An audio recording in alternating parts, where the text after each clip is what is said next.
l'imperialismo, questo è l'imperialismo e la borghesia.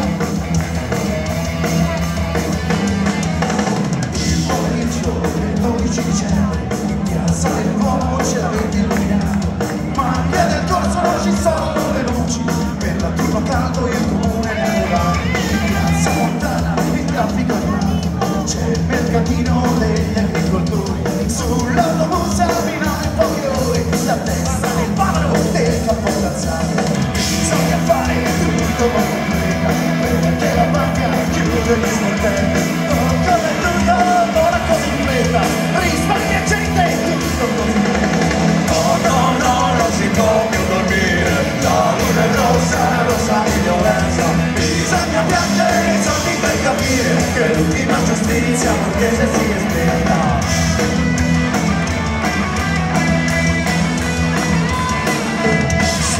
Sempre sopra la sera, sopra la gente che parla di Natale. Se questa vita avrà un futuro, l'intero casa potremmo guardare. Dice la gente che piazza Fontana, forse è scoppiata una caldaia. Là nella piazza 16 morti, libera viva un cardinale. No, no, no, non si può più dormire, la luna è rossa, rossa di violenza. Bisogna piangere soldi per capire che l'ultima giustizia borghese si è spenta.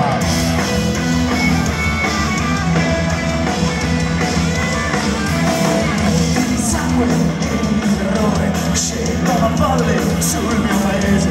Chi pagherà le vittime innocenti? Chi darà vita fino all'inferno? Ieri ho sognato di mio padrone a una riunione confidenziale. Si sono levati tutti il cappello prima di fare questo macello. No, no, no, non si può più dormire, la luna è rossa, rossa di violenza. Bisogna piangere i soldi per capire che l'ultima giustizia borghese si è spenta.